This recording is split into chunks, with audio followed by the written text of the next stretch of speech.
राम, या तो ये बूढ़े यहाँ रहेंगे या मैं।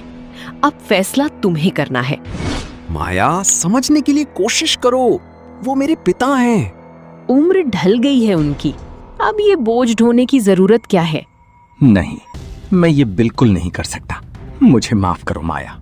तुमसे कुछ नहीं होने वाला, हटो।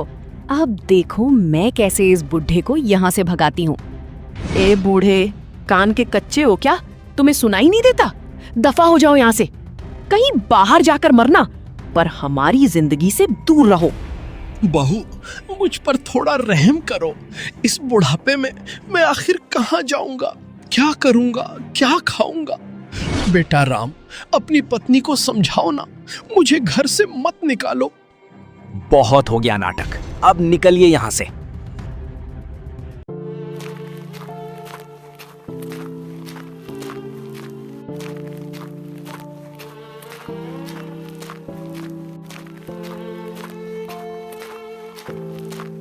अरे शंकर, इतनी तेज धूप में इतनी जल्दी जल्दी कहाँ भागे जा रहे हो? सब खैरियत तो है ना? मेरी बहू ने मुझे घर से निकाल दिया है। 2 दिनों से मैंने कुछ भी नहीं खाया है, बहुत भूखा हूँ, इसीलिए खाने की तलाश में गांव आ गया। काश कोई मुझे थोड़ा खाना दे देता। आजकल की बहुओं की तो बात ही मत पूछो। चलो छोड़ो ये सारी बातें, पहले पेट में कुछ दाना डाल लो, तुम बहुत कमजोर लग रहे हो।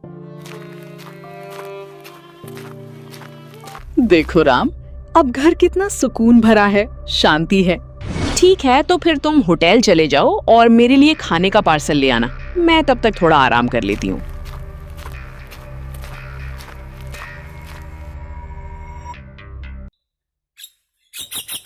शंकर, अब तुम कहाँ जाओगे? मेरी बात मानो और यहीं रुक जाओ। वैसे भी इस दुनिया में मेरा अपना कोई नहीं है। हम दोनों मिलकर खेती करेंगे और जो भी मुनाफा होगा उसे आधा आधा बांट लेंगे। ठीक है, अब इस उम्र में मैं और कहाँ भटकूंगा। जैसा तुम कहोगे मैं वैसा ही करूंगा।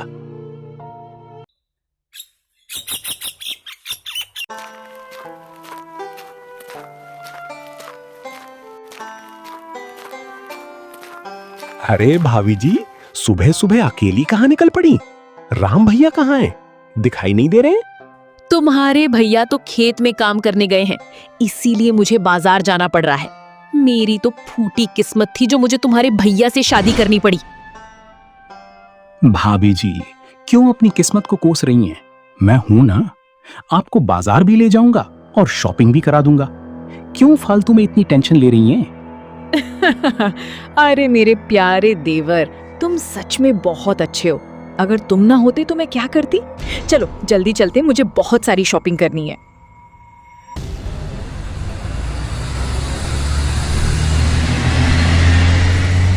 हे भगवान, इस बार तो खेत की सारी सब्जियां मुरझा गईं। अब न जाने मेरा क्या होगा।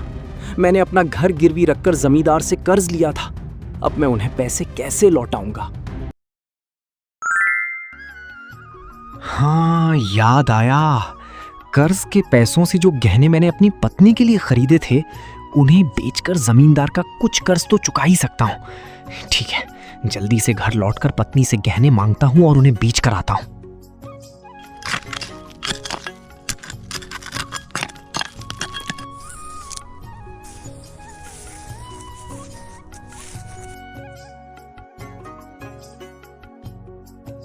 अरे शंकर, ये सब तुम्हारी मेहनत का कमाल है।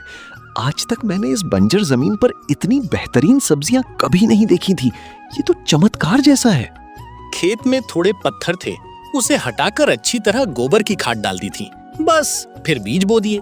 इसमें कोई खास मेहनत नहीं लगी। ये सब तो बस कुदरत का कमाल है। रहने दे शंकर, ज्यादा मत बोल। चाहे ये कुदरत का करिश्मा हो या तेरी मेहनत, सच तो ये है कि खेत लहलहा उठा है। चल अभी मंडी चलते हैं और भाव पता करते हैं। अगर सही दाम मिला तो कल से ही सब्जियां मंडी ले जाना शुरू करेंगे। सूरज डूबने को आया, लेकिन मैडम का अब तक कोई अता पता नहीं है। आज पैर रखने दो उसे घर में, अच्छे से खबर लेता हूं उसकी। चुप क्या रह गया? उसने तो मुझे कुछ समझना ही बंद कर दिया। दिन ब दिन सिर पर चढ़ता जा रहा है। ओ राम भाई, घर पे हो क्या? कौन? माथु भाई? हाँ हाँ, मैं घर पर ही हूँ, अंदर आ जाओ। क्या हुआ माथु भाई, इस वक्त तुम यहाँ? कोई जरूरी काम है क्या? राम भाई, काम की बात तो नहीं है, पर एक जरूरी खबर देनी थी। जब तुम खेत गए थे तभी तुम्हारी पत्नी किसी और के साथ भाग गई है। जबान संभाल के बात करो, क्या बकवास कर रहे हो? तुम नहीं जानते, वो लड़का पहले भी यहाँ आता था। तुम्हारे पिताजी ने जब ये देखा तो किसी बहाने से उसे घर से निकाल दिया था। हे भगवान, मुझसे कितनी बड़ी भूल हो गई। एक औरत के बहकावे में आकर मैंने अपने पिता जैसा इंसान को घर से बाहर निकाल दिया। मैं कितना बड़ा गुनाहगार हूं। क्या हुआ? मुंह क्यों लटका रखा है? मंडी जाने का इरादा बदल दिया क्या? चल चल फटाफट तैयार हो जा, देर हो रही है। आज न जाने क्यों बेटे की बहुत याद आ रही है।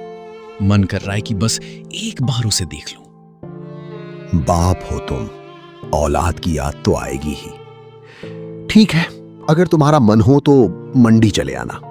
मैं तो अब निकलता हूं, नहीं तो देर हो जाएगी।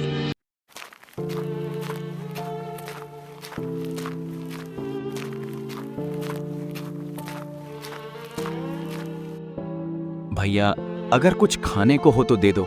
2 दिन से मैंने कुछ भी नहीं खाया है। चल हट यहाँ से, यहाँ कुछ भी नहीं है। न जाने कहां कहां से चले आते हैं मुंह उठाकर।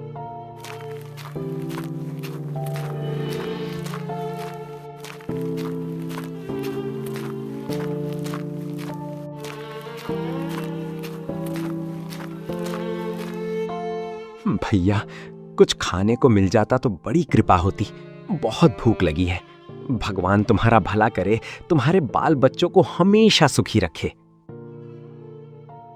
राम बेटा, ये क्या हाल बना रखा है तूने अपना? बाबा, मुझे माफ कर दो। मैंने बहुत बड़ी गलती की जो आपको घर से निकाल दिया। कोई बात नहीं बेटा, गलती तो सबसे होती है। तू पुरानी बातें छोड़, ये बता कि तू ऐसा क्यों हो गया है, और बहू कहाँ है? पिताजी, ये सब उसी की करतूत है। वो किसी और के साथ भाग गई है और घर के सारे सोने के गहने भी साथ ले गई। इसी वजह से मैं जमींदार का कर्ज नहीं चुका पाया और उसने हमारा घर और जमीन जब्त कर ली है।